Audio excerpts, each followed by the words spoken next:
teman-teman kesehatan, saya Kadek Krisnayanti. Pada video kali ini, saya akan mengajak teman-teman untuk mengeksplorasi bagaimana sistem pelayanan kesehatan di Indonesia. Jangan lupa untuk menyimak setiap detik videonya ya, karena bersama kita akan meretas jalan menuju pelayanan kesehatan yang lebih baik dan lebih manusiawi. Nah, adapun topik pembahasan kita pada video kali ini yaitu pengantar manajemen kesehatan, program pelayanan kesehatan, sistem pelayanan kesehatan, serta pengawasan pelayanan kesehatan. Nah, apa itu manajemen? Manajemen dengan kata kerja to manage yang secara umum berarti mengurusi. Selain itu, untuk mengartikan dan mendefinisikan manajemen dari berbagai literatur dapat dilihat dari 3 pengertian, yaitu 1. Manajemen sebagai suatu proses, 2. Manajemen sebagai suatu kolektivitas manusia, dan yang ketiga, manajemen sebagai ilmu terapan dan seni. Menurut J.R. Terry tahun 1960, manajemen adalah suatu proses khusus yang terdiri dari perencanaan, pengorganisasian, pelaksanaan, dan pengawasan yang dilakukan untuk menentukan serta mencapai sasaran yang telah ditentukan melalui pemanfaatan sumber daya manusia dan lainnya. Selanjutnya, apa itu manajemen kesehatan? Manajemen kesehatan disebut sebagai suatu proses kegiatan atau suatu seni untuk mengatur dan menggerakkan para petugas sumber daya manusia dalam merencanakan, mengorganisasikan, melaksanakan, dan mengawasi semua kegiatan pelayanan kesehatan. Nah, adapun unsur-unsur dalam pelayanan kesehatan. Yang pertama yaitu input.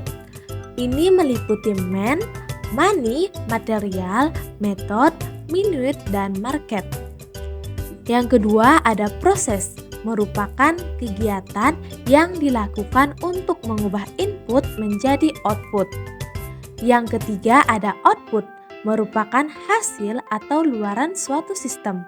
Yang keempat ada dampak, merupakan akibat dari suatu sistem dan terjadi dalam waktu yang relatif lama. Dan yang terakhir ada feedback, merupakan suatu hasil dan juga masukan dari sebuah sistem.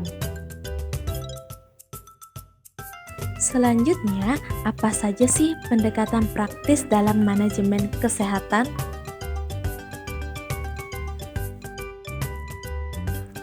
Pendekatan yang pertama yaitu manajemen by objective.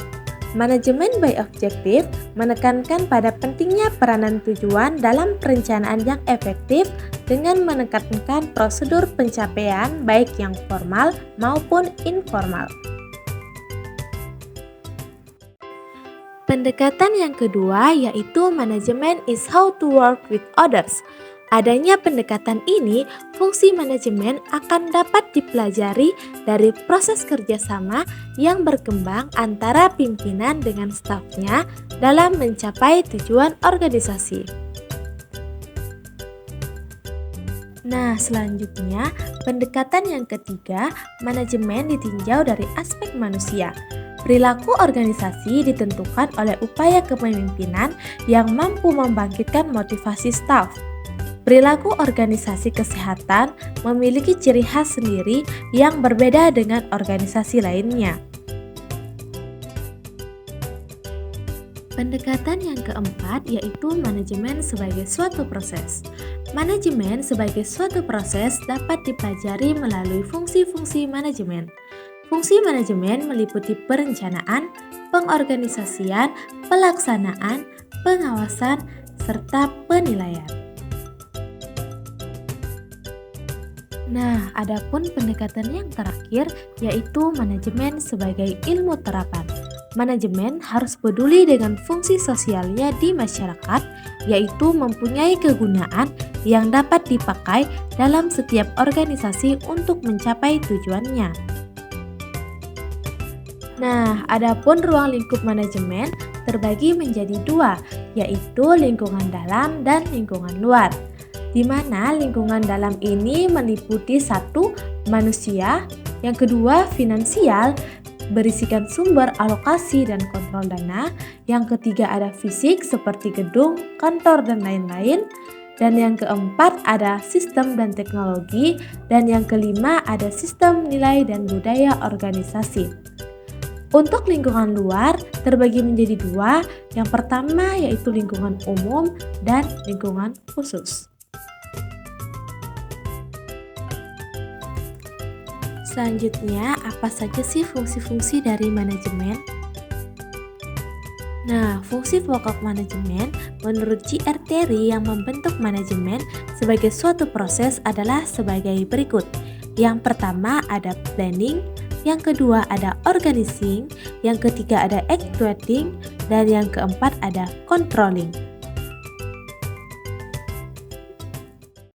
Planning atau perencanaan.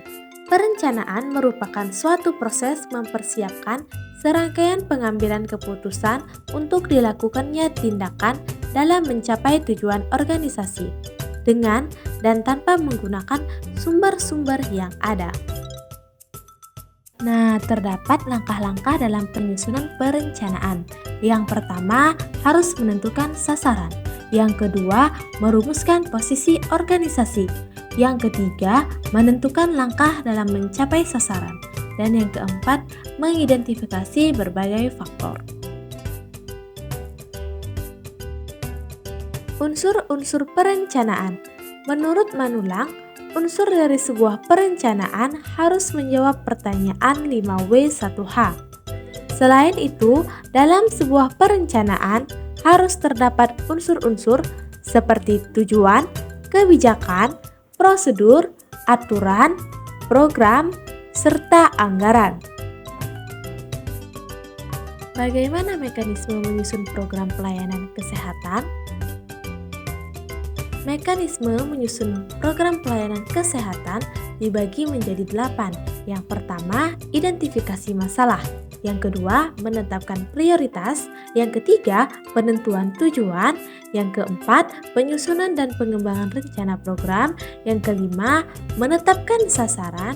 Yang keenam, organisasi dan staf. Yang ketujuh, rencana anggaran. Dan yang terakhir, rencana evaluasi. Nah, apa itu mutu pelayanan kesehatan? Mutu pelayanan kesehatan adalah derajat kesempurnaan pelayanan kesehatan yang sesuai standar profesi dan standar pelayanan dengan menggunakan potensi sumber daya yang tersedia di rumah sakit atau puskesmas secara wajar, efisien, dan efektif, serta diberikan secara aman dan memuaskan sesuai norma, etika hukum, dan sosial budaya dengan memperhatikan keterbatasan dan kemampuan pemerintah serta masyarakat konsumen.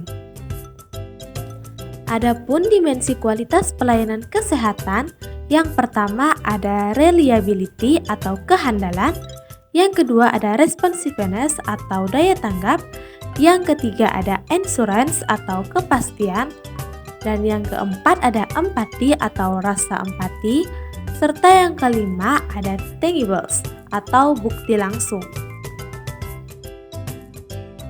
Apa saja sih ciri-ciri mutu pelayanan kesehatan? Ciri-ciri yang pertama yaitu memenuhi standar profesi yang ditetapkan melalui standar struktur, standar proses, standar hasil. Yang kedua, sumber daya untuk pelayanan asuhan keperawatan dimanfaatkan secara wajar, efisien, dan efektif. Yang ketiga, aman bagi pasien dan perawat pemberi jasa pelayanan. Dan yang keempat, memuaskan pasien dan perawat pemberi jasa pelayanan. Dan yang terakhir, memperhatikan dan menghormati aspek sosial, agama, ekonomi, budaya, etika, dan tata nilai di masyarakat. Selanjutnya, ada persyaratan peningkatan mutu pelayanan. Yang pertama, pimpinan yang peduli dan mendukung. Yang kedua, adanya kesadaran bahwa mutu harus ditingkatkan atau sadar mutu. Yang ketiga, Tenaga keperawatan disiapkan melalui peningkatan pengetahuan, sikap, perilaku, dan keterampilan dengan cara program diklat. Dan yang terakhir, perlengkapan dan lingkungan mendukung adanya standar.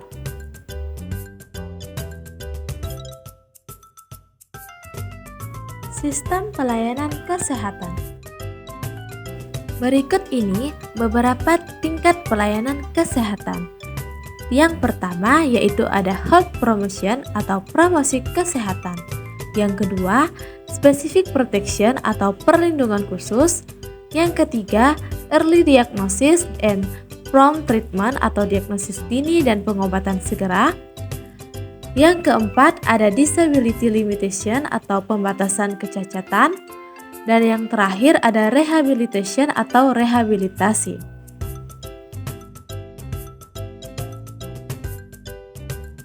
Nah, adapun bentuk sistem dari pelayanan kesehatan. Bentuk yang pertama yaitu puskesmas. Subsistem di puskesmas meliputi gizi, KIA, Kesling, P2M, Promkes, bagian pengobatan. Sedangkan pada suprasistem meliputi dinas kesehatan, rumah sakit, klinik, swasta pengobatan, tradisional atau keluarga. Bentuk yang kedua yaitu pelayanan kesehatan terpadu, merupakan bentuk keterpaduan pelayanan kesehatan di wilayah kerja puskesmas. Bentuk yang ketiga yaitu pos obat desa atau POD, wahana edukasi dalam alih pengetahuan dan keterampilan tentang obat dan pengobatan sederhana dari petugas kepada kader dan dari kader ke masyarakat, guna memberikan kemudahan dalam memperoleh obat yang bermutu dan terjangkau. Bentuk yang keempat yaitu pondok persalin desa atau Polindes, merupakan bentuk partisipasi masyarakat dalam menyediakan tempat pertolongan persalinan dan pelayanan KIA, KB, dan lokasinya berada di desa.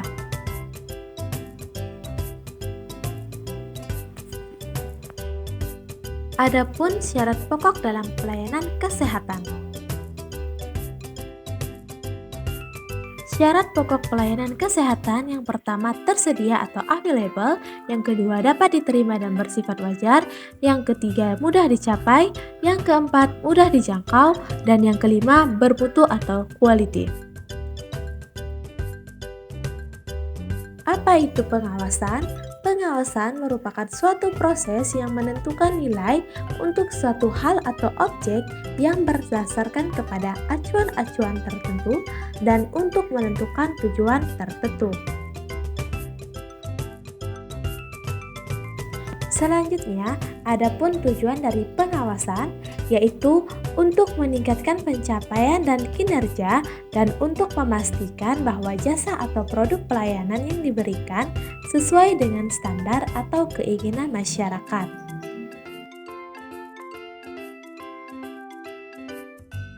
Manfaat pengawasan pelayanan kesehatan. Yang pertama, mengetahui sejauh mana program sudah dilakukan oleh staf. Yang kedua, jika ada penyimpangan pada pemahaman staf dalam melaksanakan tugas-tugasnya, maka pimpinan organisasi akan memberikan pelatihan lanjutan untuk mengatasi kesenjangan pengetahuan dan keterampilan staf. Manfaat yang ketiga yaitu mengetahui apakah waktu dan sumber daya lainnya mencukupi kebutuhan dan telah dimanfaatkan secara efisien. Yang keempat, mengetahui sebab-sebab terjadinya penyimpangan. Yang kelima, mengetahui staf yang perlu diberikan penghargaan, dipromosikan, atau diberikan pelatihan lanjut.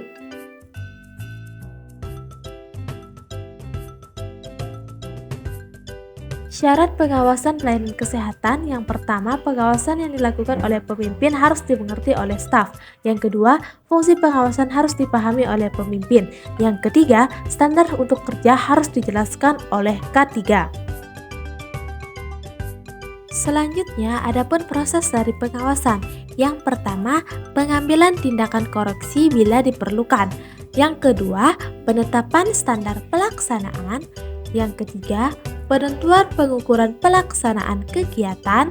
Yang keempat, perbandingan hasil kinerja aktual dengan standar dan analisis penyimpangan penetapan standar pelaksanaan. serta yang terakhir, pengukuran hasil kinerja aktual.